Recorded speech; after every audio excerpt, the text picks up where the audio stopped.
Michael Joseph Jackson alizaliwa tarehe 29 Agosti mwaka 1958 huko Gary, Indiana, Marekani. Alikuwa mtoto wa 8 kati ya watoto 10 wa familia ya Joseph na Catherine Jackson. Tangu akiwa mdogo, Michael alionyesha kipaji cha kipekee katika muziki na uchezaji. Akiwa na umri wa miaka 5, alianza kuimba katika kundi la familia yao lililojulikana kama The Jackson 5 pamoja na kaka zake. Kundi hilo liliwahi kutoa nyimbo maarufu kama I Want You Back, ABC na I'll Be There ambazo zilimfanya Michael ajulikane duniani kote.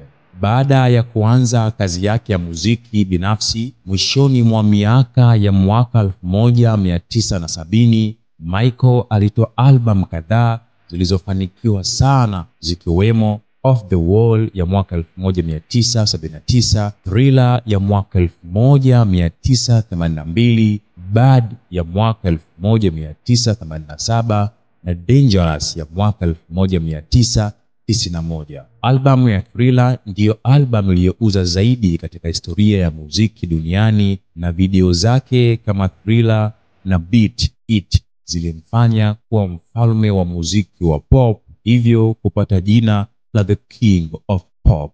Michael pia alijulikana kwa uchezaji wake wa kipekee, hususan mtindo wa moonwalk uliovutia mashabiki wote duniani.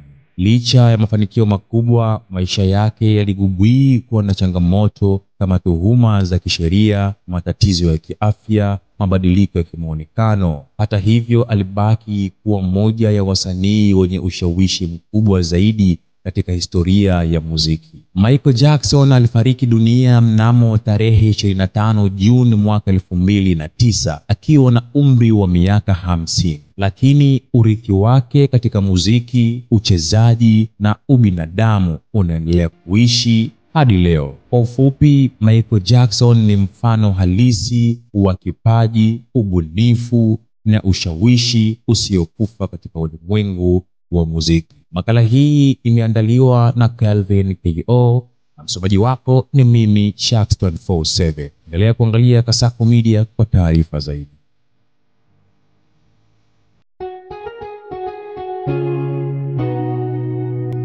Kasako Media, tunaangazia maisha, tunaandika kesho.